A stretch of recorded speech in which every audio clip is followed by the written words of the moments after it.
What you learned when you talked about big business schools globally and you were traveling to the big MBA schools like Harvard or others in the US, what you learn there is, in the very last consequence, these brands were built by the people who have studied there. And what we have to learn in Germany, especially when it comes to private education, is that it's only the student, it's only the faculty and the alumni who make these schools and these brands big. So I only can force you to do this next year again.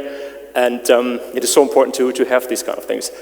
I'm a retailer from the bottom of my heart. I have not done anything else in the last 20 years, and we sell things every day. So we wake up with a daily like-for-like net sales report. I don't know if any of you have ever seen that.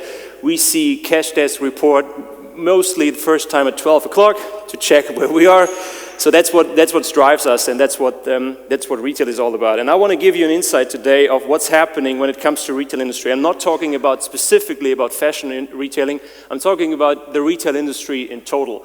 And we have to accept, and that's why I named it this way, we have to accept that we live within a decade, or let's put it this way, managers who taken over responsibility nowadays, and most of these managers have asked to take over the responsibility, they took over responsibility within a decade where change is more rapid and more intensive than it has been ever before in human history. And I can promise you from the insights of most companies I worked for and from the insights of most clients I consult nowadays, that this reality of change that everybody's talking about and everybody tells you that they are aware of, most of them are simply not. So what we experience at the moment is that many companies and many managers simply try everything to prolong existing business models. And that is a very crucial thing because it is very typical for Germany, because the structure of society is so different here when you compare that on an international base, because we are a comparably old society, as you know. So that's why most of the change that happens here comparably slower or not that intense. But when it comes to retail, and once again, I'm programming things to every different industry that is a retailer. Even so, for example, even the automotive industry becomes a retailer because they have to sell their cars nowadays on their own, or they will have to sell them on their own. So pretty much every brand and pretty much every industry is involved in becoming a retailer or like finding ways of how to get the retail legacy to the future. And what we see is that is only a chart from Germany, and I would be able to show you this kind of chart like in every country that we would like to talk about. It would look pretty much the same everywhere. That's the development of shopping centers since 1995 when it comes to Germany. So the square meter that is in the market, the square meter, I'm talking about brick and mortar, square meters in the market, is intensively growing for many, many years, and this is not going to come to an end. At the moment, there are more than 150 shopping centers already in a planning process within Europe at the moment, so they will hit the market within the next 2 to 3 years. And when Amazon, for example, started in 1998 to sell books in Germany, I can very much remember that because I just started in that industry. Everybody in fashion, for example, was like, okay, that's not relevant for us. I mean, like, that will definitely not infect us because we talk about the shopping experience, for example. We talk about you want to fit the clothes, you want to feel the color, blah, blah, blah. I don't know whenever you had a shopping experience last time on a Saturday morning downtown. I cannot remember in my whole life having a shopping experience in Germany. So and nowadays, you know that fashion apparel is the second largest category after electronics when it comes to e-commerce. So what happens is that now, no matter what statistic you take, between 20 and 30% of the market share has already been taken out of stationary retailing, depends on which category you are, and has gone to the e-commerce world, which will never come back.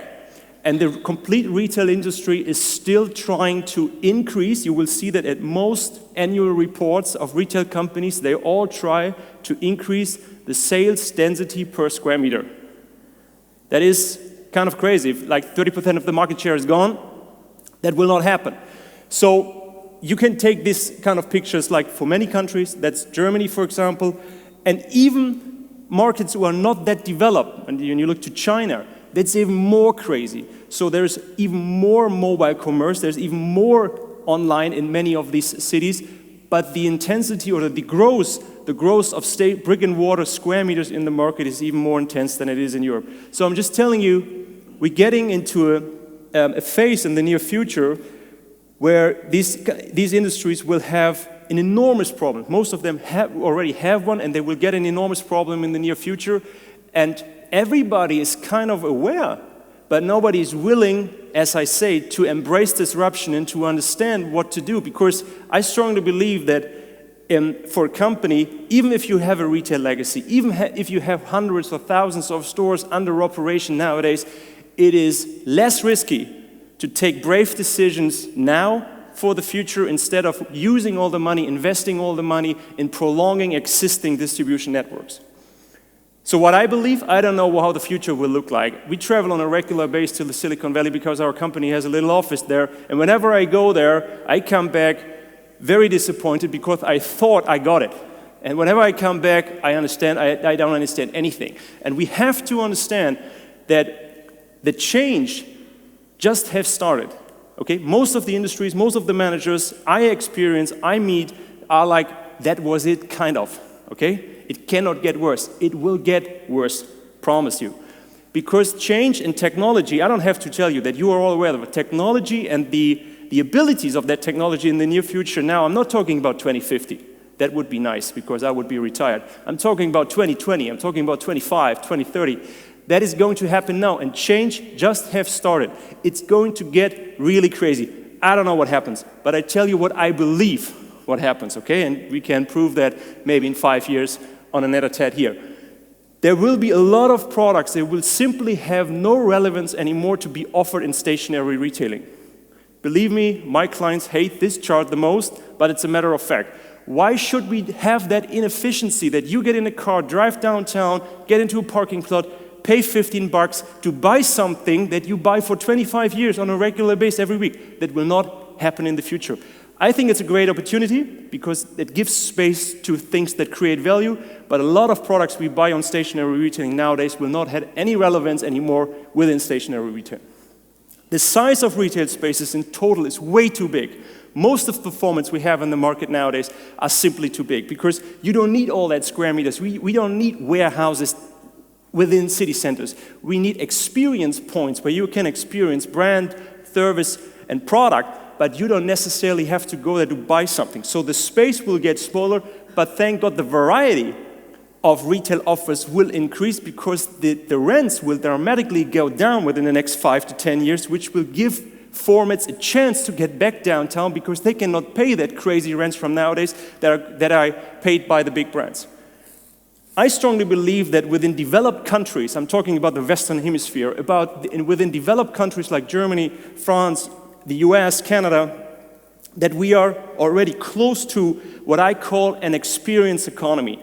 The product will be replaced by experiences that we buy. In most of the cases, we already buy experiences. My example I always used the most within the fashion industry was when somebody told me, well, Mark, the guys are not willing to pay anymore for a t-shirt, $10, it's mad.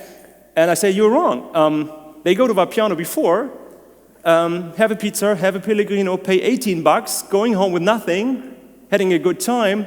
They are not willing to pay anymore the $10 for your t-shirt, but they're still willing to pay money. So that people are not willing to pay specific prices for products is simply a lie. It is just that it has become harder to convince people to spend their money. So what we are facing in developing countries is that most of the industries we know will transform within the next years into experience economies, and the brands and the companies who are able and willing to manage sophisticated brand, product, and service experiences where you buy the experience.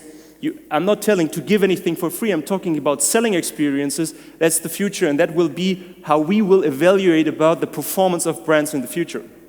Square meter performance, as I said, will not be the only KPI that we have to take in mind when it comes to evaluation of stationary retail. We have to understand that a stationary retail is something more than just the distribution channel. When we're still trying to prolong that business model, or we're trying to defend the sales density per square meter, or if we even want to increase the sales density per square meter within that development as I have described, that is simply a war that cannot be won And I strongly believe that stationary point of sale will be there. So I'm not the one who's saying that the city is empty in 10 years' time. Not at all. There will always be stationary retail, but the motivation to go there will look completely different. And if we don't handle this, most of these companies will get into big trouble. I strongly believe that Apple as a brand, or we would have a different brand perception nowadays if they have not decided in former times to go stationary. And you know how critical that was discussed when they decided to do own operated retail. The stock market was not very happy about it. The analysts said that's a crazy thing to do. But if they would have not done that, and if they would have always be a company that would distribute their products by wholesale, for example, I strongly believe that the brand perception of Apple nowadays would be completely different without these stores. So what we have to understand is that stationary stores become part, or as I say, the most important part in the media mix as a brand shaper. And it is much more than just a distribution channel. So coming back to my topic that I like the most, and sometimes they think, okay, he's an academic, he tells crazy things. This experience economy is happening. The guys who are studying at HHL nowadays, the young students, I would say they all will have a great life, they have great careers, great success, but I make a guess. When they die, some die, they will not own one thing. That's what I believe will happen. And you know what? When they die, they will say, it was a great ride. I loved it. So by accumulating wealth as former societies in terms of when I turn 65, then life gets great, because then the house is paid, then I got the money, then the kids are gone, blah, blah, blah. Then I start to live. That's over. People wanted everything, they want it now, it's everything on demand. The expectation of clients, of these young clients, will go crazy. They already go crazy, but they will go crazy in the next 5 to 10 years, and they will not necessarily own one thing in life, but have a great life because they accumulate experiences. And they do not accumulate wealth as former generations. And company and brands, especially retailers, who are willing to accept that or trying to transform their business models to their new realities, will all go out of the market pretty soon. So we're coming from an economy that is driven by property to an economy that is driven by experience. And I'm worried about, because I don't feel that somebody believes me.